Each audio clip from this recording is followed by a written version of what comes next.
Let me introduce, she is my mother. She was born in Novesa, and she was making the tools there. The family was very rich, and they were lack of nothing. They didn't have pressure, and she went to dancing school. She enjoyed the dancing. She was very talented. And at that time, their life was very profound and have a lot of fun. And on 22nd of January, the Germans went to her house.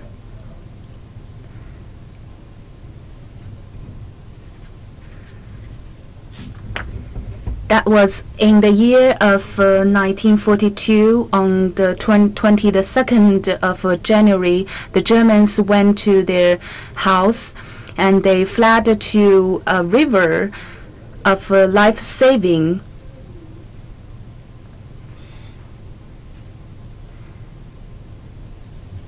And this part is within the knowledge of many people. So let us go to details of the past stories later. Annie said her mother was born into a very rich family. So can you show the photos at that time for us?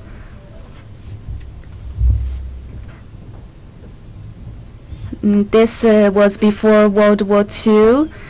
It's my mother, it's her elder sister, and this lady is their mother. And they went for vacation beside a river because they were rich. So every summer they went on vacation, they went for a trip. This one is my son. He's very happy at the riverside. You see, he's with no worries.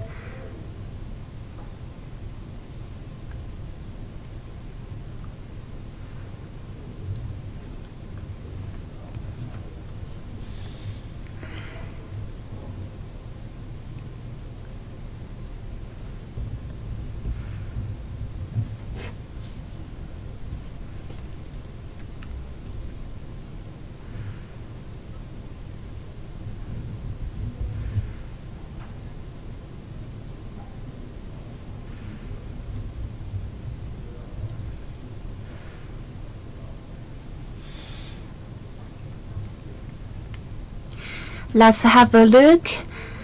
This one is the certification of her student card. And you see she is embracing a door.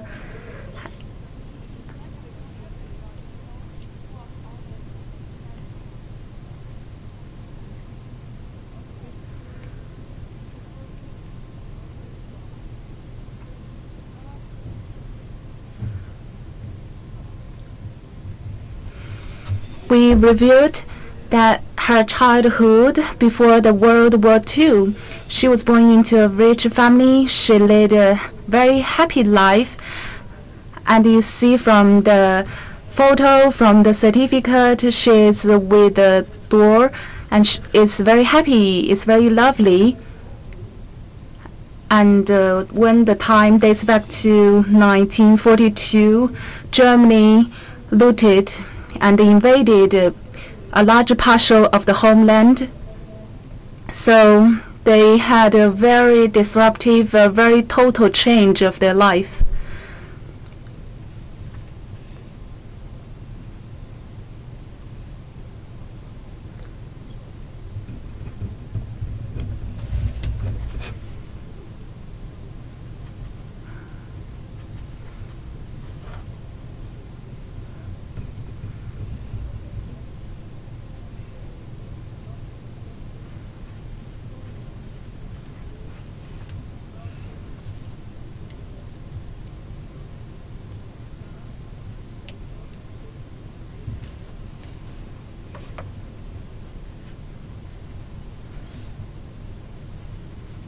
Let me conclude that my mother's family members, they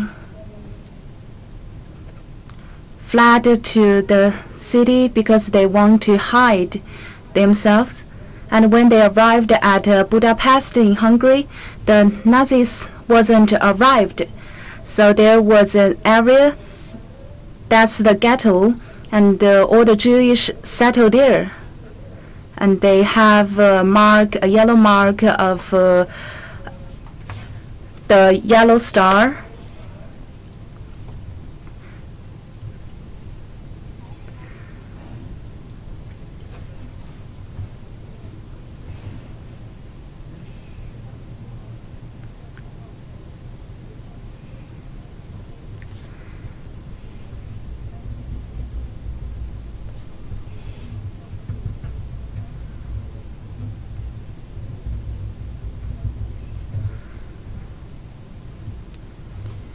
When we were at the ghetto, our life was disastrous. We didn't have enough space for sleeping, and there was a lack of food. There was no food.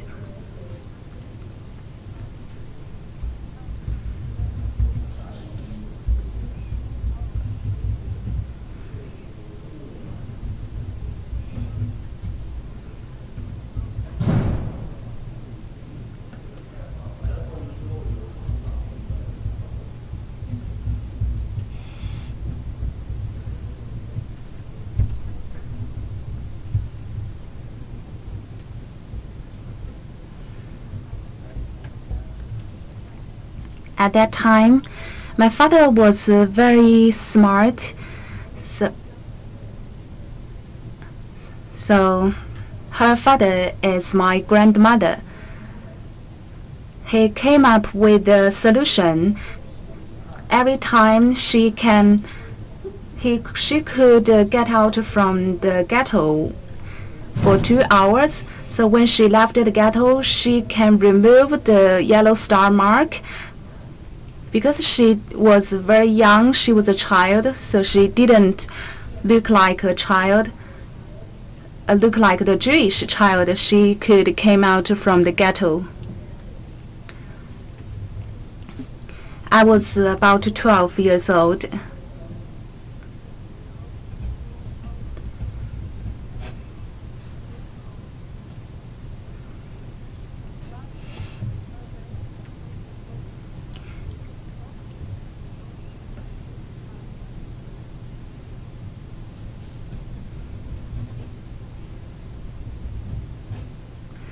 At that time, at the beginning, they actually have 2 hours to go out every day. That's the rule of the ghetto, but you have to keep the mark on. But my grandmother thinks it's risky, because if with the mark people know you're a Jewish child, people will be afraid. People don't want to sell things to Jewish. So her father told her to tear up the star when they go out. She has the ability of different languages.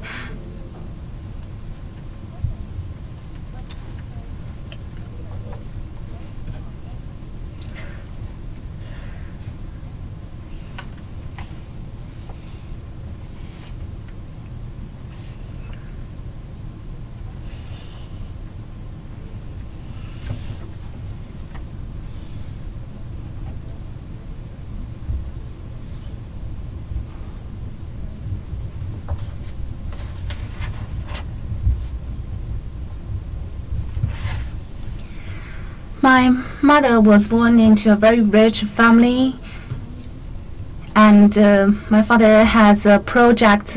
They stress education a lot, so they gave private lessons to her.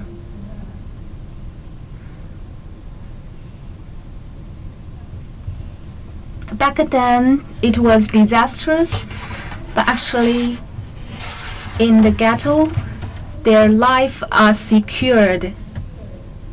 There was no life threatening, no more atrocity.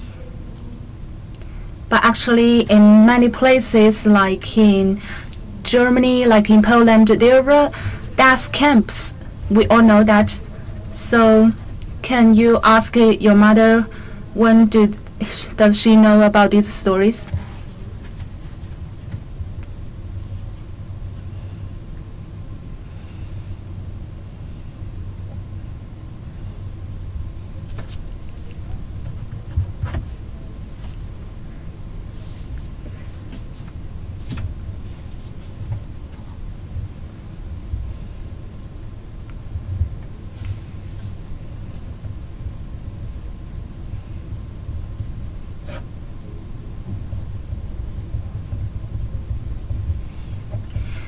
Back then, I repeated my mother's words. I was not very clear because her father didn't tell her the truth, but actually many people knew about the idea and she was 12, although her father didn't tell her the whole story.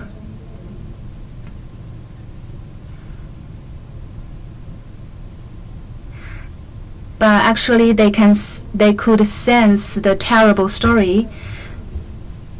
Her father has a problem of heart, and her sister at that time they have a false identity that's arranged by her father. So they were identified as Christian. They were not Jewish on the certificates, on the identity, and sent them to other places until they went back to their hometown. That's after World War II.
Let me repeat her words in Chinese. When I went back to Novesa, my father had the requirement that I should continue study. So I was about 14. I went back to the school and I found 90% of my previous classmates were not there. Let me explain again. Lydia is 86 years old, and she lived in Hungary for a time period. And now she has some problem with the listening, but she is in good health condition. And her eyes is also struggling with problems, but she looks energetic. Actually, she's been suffering a lot, which brings side effects to her health condition, and her left eye is blinded. So during our live broadcasting, you see her daughter should continue explaining our questions to her. That's because of the listening restriction. And you can see from this picture there were about 40 classmates. And at the town of the high school, there were about 40 classmates on one class. And after World War II, she went back to the school to continue her study. But about 90% of previous students, they were not there. Only 5 to 6 previous classmates went back to the class. This is a very horrible history, and for Lydia, who was sent to the ghetto, it's actually luckier than those who were sent to the death camp. And if you got to the death camp, it was very difficult to survive.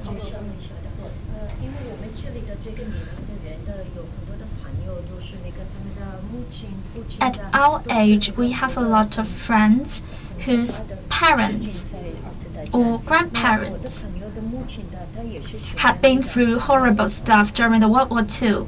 And my friend's parent was also Hungarian, and at that time, if you were sent to Auschwitz, and then you need to do all kinds of labor work. At that time, wait a minute, because we've got the photo here. So you see that the lady is your friend, and the older lady, it's your friend's mother. I'd like to explain to our audience.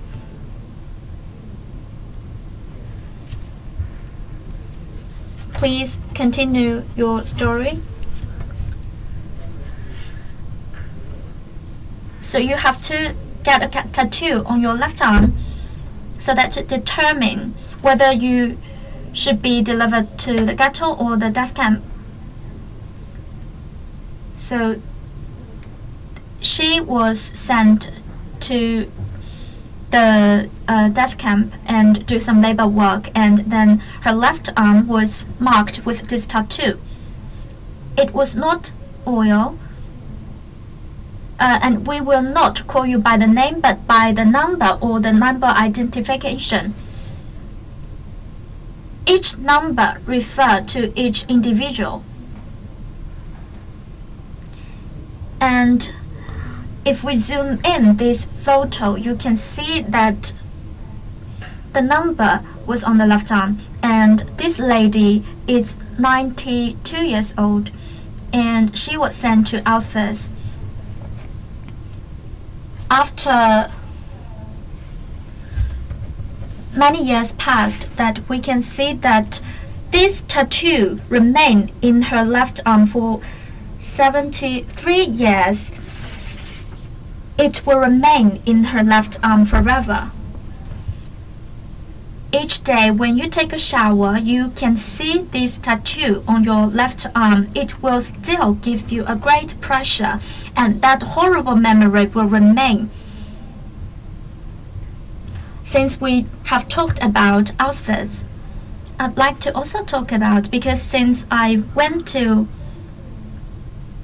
the Jewish Holocaust Remembrance Museum, and that was the most important building in the Holocaust commemoration events, because that museum has collected all the important audiovisual documents of that incident.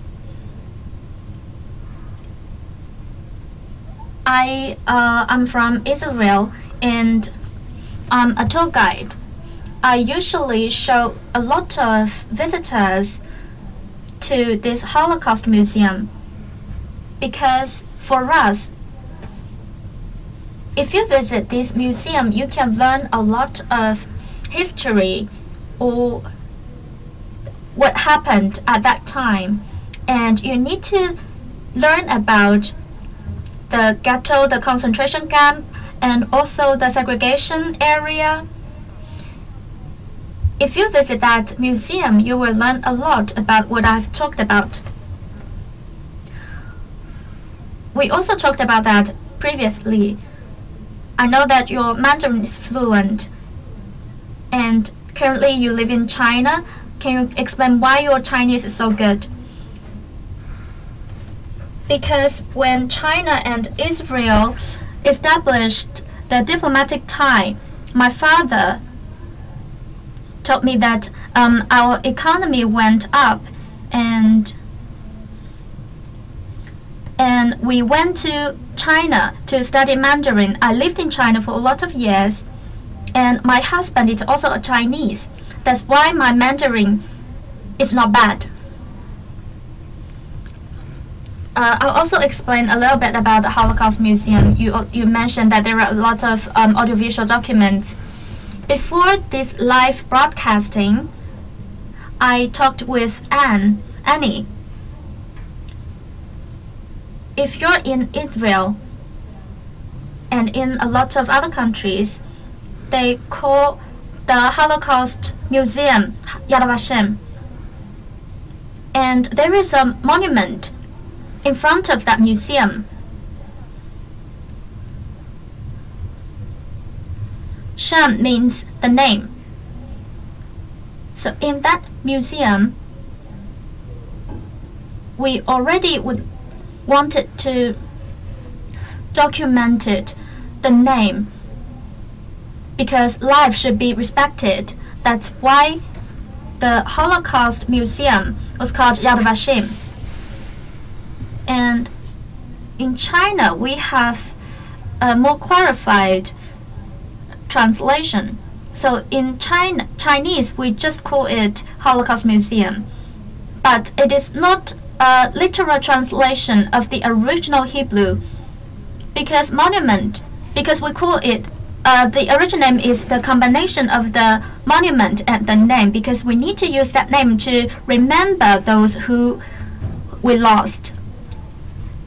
And in one family, if our family member didn't come back, then we will go to that Holocaust Museum to pay our tribute or commemorate our lost one. That's why there are 3 million people who didn't have name and who didn't have a monument. That's why we call this museum Yad Vashem, to remembrance those people who we have lost. This is a video that I went to that Yad Vashem. And don't worry, I've got the permission from the museum.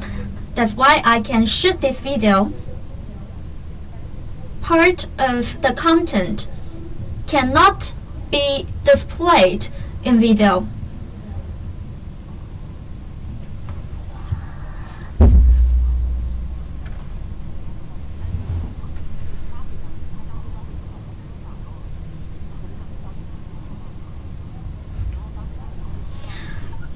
This guy was 8 years old, and he was about to send to the concentration camp. And his mother started to talk to a soldier, that soldier, to give some money to the soldier, and that soldier vision moved away. So his mother put up the fence, asked this guy to run away and don't move back, just go straight. And he said he didn't turn around, but he heard a horrible scream.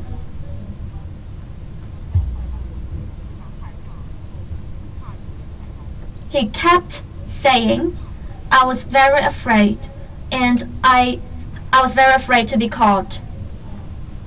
The reason why I chose this video is because today, at that time it was 1940, 5, January 27, and the concentration camp was liberated. And we were told that 6 million of Jews were sent on the train to this concentration camp. That's why that gentleman's mother bribed the soldier. I'd also like to ask Lydia.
After she watched this kind of video or read this kind of story, she can breathe better, because in most scenarios it is not possible to act so well, because not that many people can run away from the chimney, and sometimes they just got caught. And those who successfully ran away was still alive. Lydia, that was very beautiful. Currently, the reason why we need to interview you and take a lot of visitors to visit the Holocaust Museum, because they will read a lot of documents. And also, in 20 years, we need to face the fact that that gentleman's father, we need to face the fact that your father has passed away. My father is also from that country, and when he was in a village of the Budapest, he fled to a big city, because at that time their economic status was better than the average. And my grandfather was also sent to a concentration camp, and he didn't come back. That is my father's father. He was sent to Auschwitz, and a lot of my uncles, I didn't meet a lot of my uncles or aunts because a lot of my relatives were sent to the concentration camp and they didn't come back. I'd like to explain a little bit about the history of that time. At that time, the horrible history was documented, and Annie's father has passed away. A lot of stories like that can only be told by persons like Annie. And I think if we need to tell your father's story, then the story will be similar to the video we just showed. And when you visit the Holocaust Museum, we encourage all the survivors' family to donate the relics of your lost ones to that museum.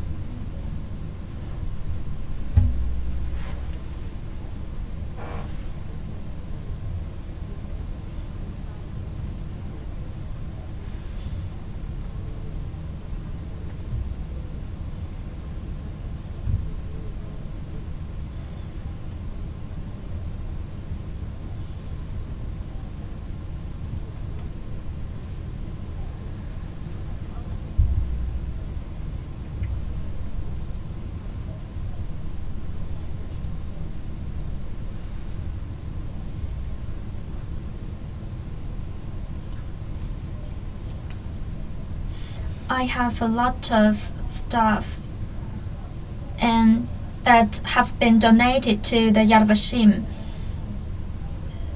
If we've already kept some of the stuff, we can not keep it for a long time. But if we donate it to the museum, then it can be kept forever. And some of the photos here, we've written some notes on it.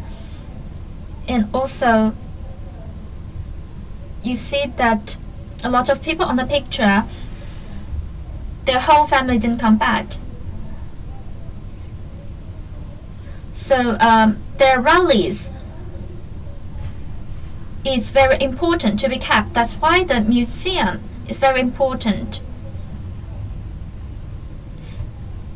And this student's name was provided by my mother.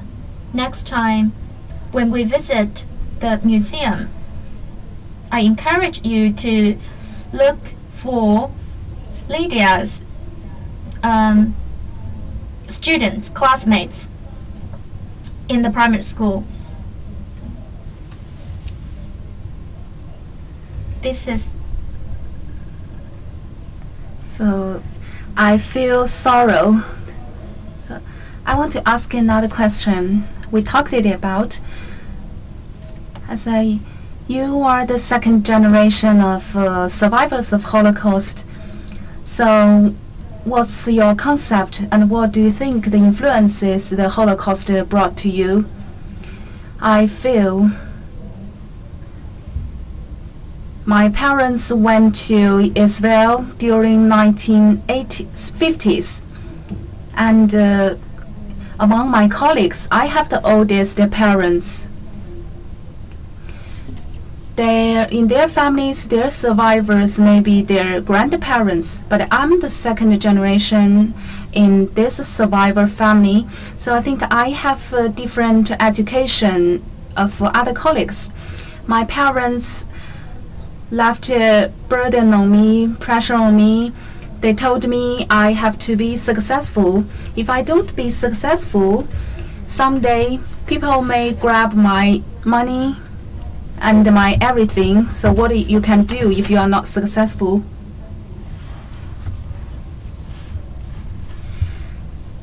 But back then, I still think you have a very smooth life. Maybe you don't have problem in looking for jobs. Even if you are born into a rich family, someday you may lose everything. If you are not capable on that day, if you meet such disaster, how can you survive? They actually didn't clarify these stories to me, but they express it in the education concept. Like someday they make the food I don't like, and I have to eat it. I told them I don't like it. And she said, you have to eat it before you leave the table. Because I was naughty, if I didn't like it, so I didn't eat it. But because I want to leave the table for sleeping, I finished the food. And there are also other differences. There is no lack of materials. But if I want to buy some beautiful doors, some interesting toys, and they said we've given you sufficient materials. If you want extra doors, extra toys, you need to make money by yourself. So I did babysitting work at the neighborhood, and I made extra money for myself to buy things. We were not poor, but that's the concept of their education. After their experiences, they think this is the right concept of education. So let me conclude that Annie shared the experience of her childhood education. she continued the concept of her parents' education because the disastrous experience is still deeply rooted in her parents. Like, although Annie is born into a rich family, if she wanted some beautiful doors, her mother still insisted she had to make money by herself. So we can really feel the pressure. It's very special, as she was born into a family with 2 survivors to be the parents. And she is the granddaughter of Lydia. I'm 21 years old this year. Why can you speak so fluent Mandarin? Because I grew up in China. I've stayed there for 14 years. And up to now, we've listened to some stories from your mother, from your grandmother, and you are in the 3rd generation of the survivors. So, in your opinion, you are only 21, which is very young. So, for you, what's your opinion about the stories we talked just now? And do they shed a continuous influence on you? Yes, of course. I joined my mother to do some voluntary work on this. We were volunteers. We sent food to other survivors' family. That's it. About the influence, I think. And your grandmother is also a volunteer in the hospital, right? Yeah, she's been volunteer in the hospital for 20 years. So she's continuing the work.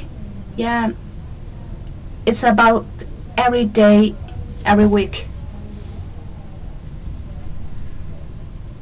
3 kilometers.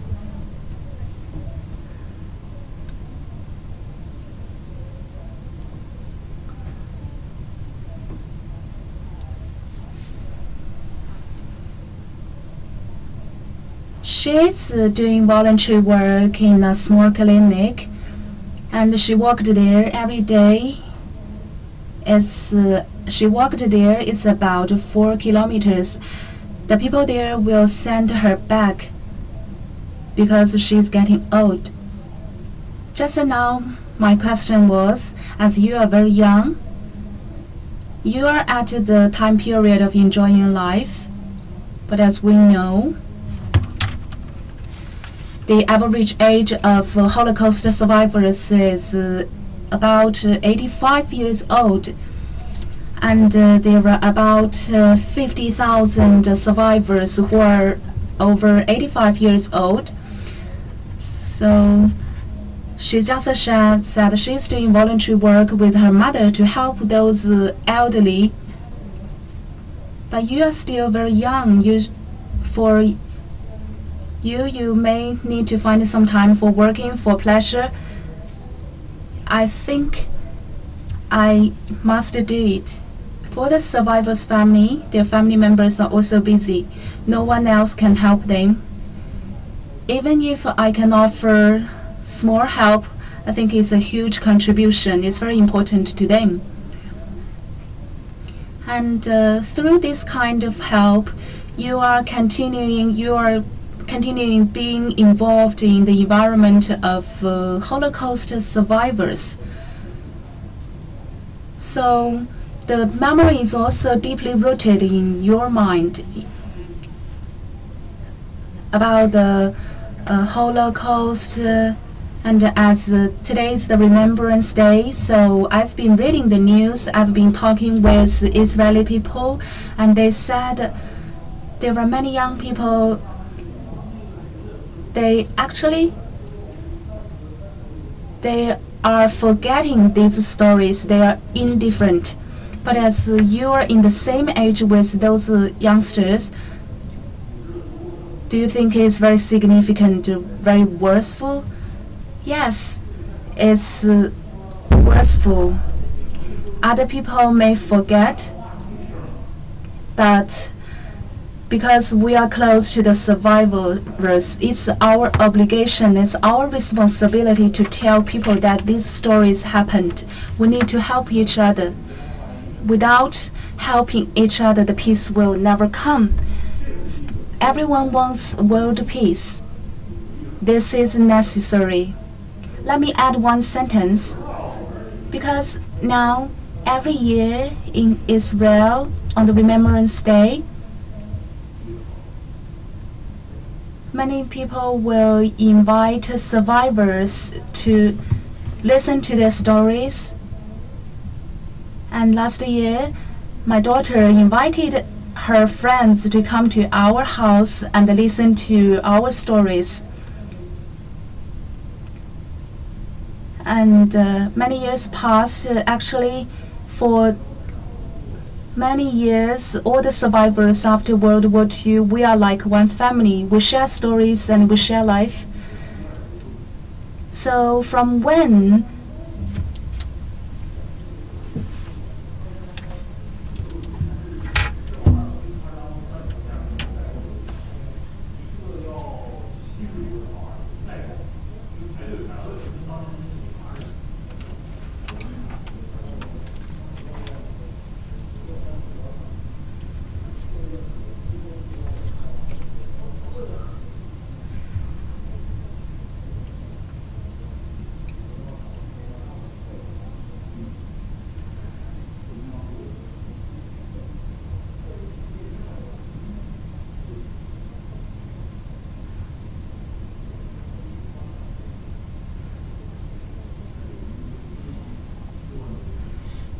I'll give a brief summary.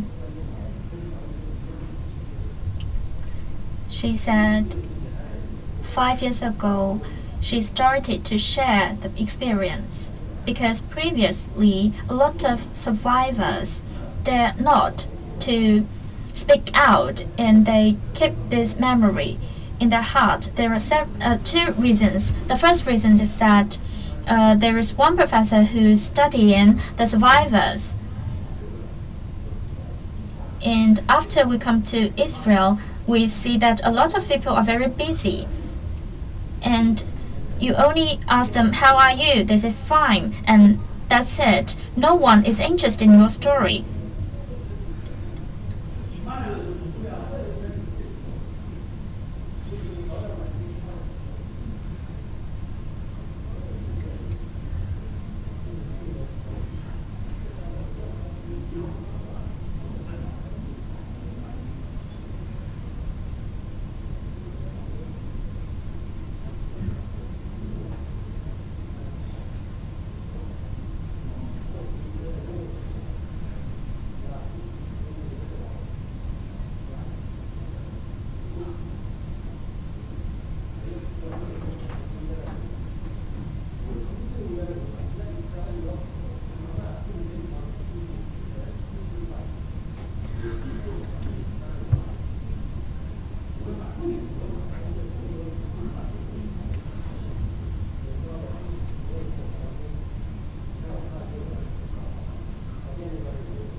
And the second reason, because we've mentioned that after we come back from the World War II,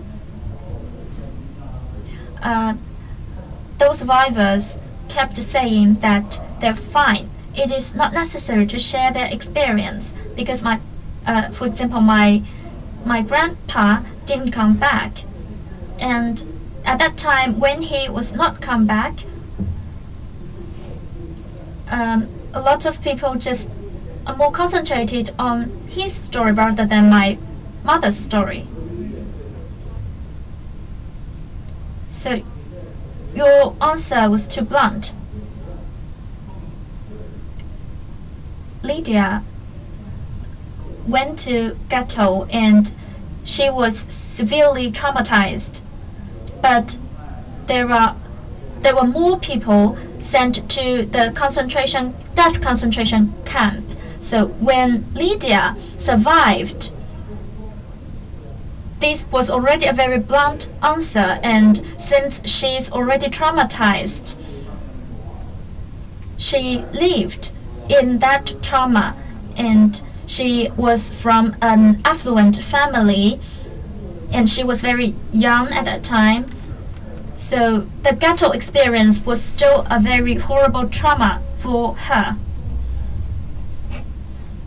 And also, since there is due to another incident, she decided to share her experience.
It's not until this year, during the past 5 years, I didn't share this story because I see that we are busy, other people are busy.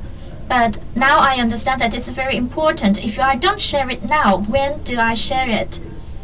And also, I see that there are more interest in this story, and it is extremely important to document this history.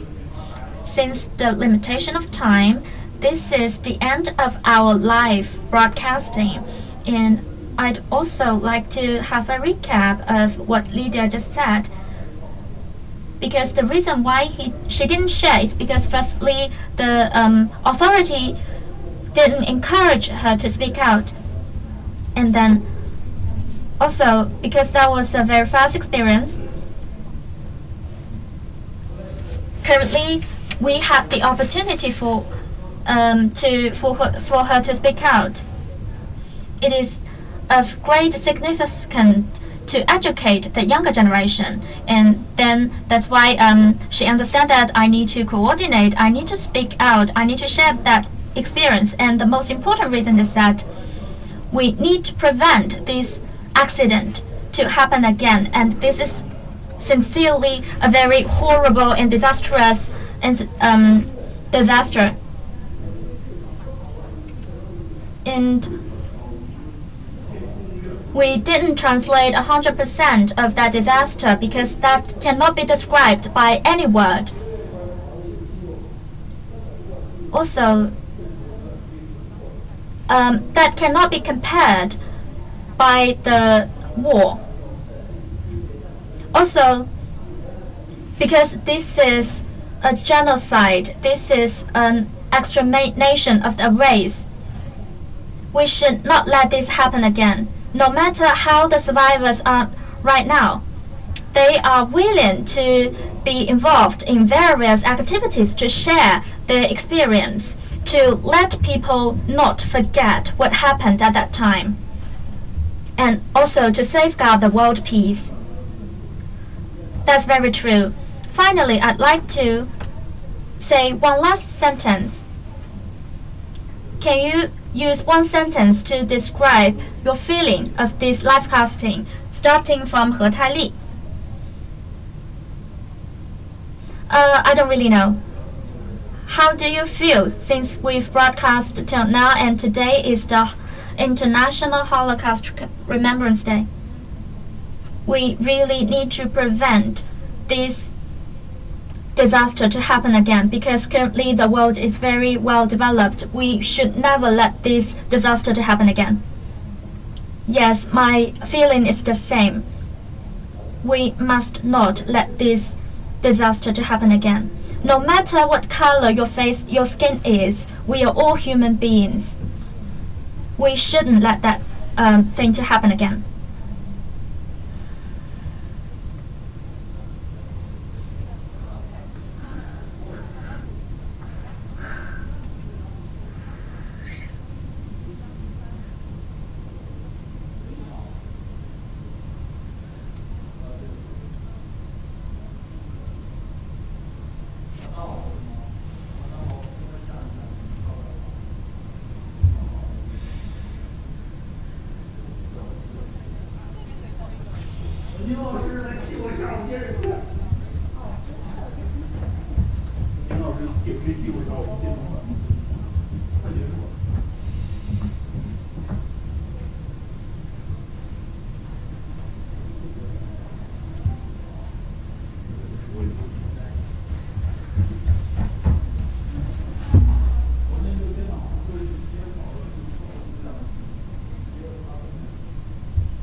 So at the end of this live broadcasting, I'd like to have a brief conclusion of today's words. Lydia was appreciating us. She said it's very innovative. No one invites the whole 3 generations to describe the history of Holocaust. She spoke highly of us, of the program, and I appreciated her also. And it's the end of our live broadcasting. And during today's program, Lydia shared the atrocity she witnessed. She experienced. Annie had a very special childhood of education, and now she thinks life is very beautiful. She cherished it a lot. And Tai Li also smiles a lot. So you can see on this very special day, I'm involved here. At the beginning, I was sad, but now I feel very warm in heart. I really thank you for joining us. And I hope our audiences, I hope everyone will never forget the memory, the history. And that's the end of today's live broadcasting. The audiences, please continue following our APP. Thank you.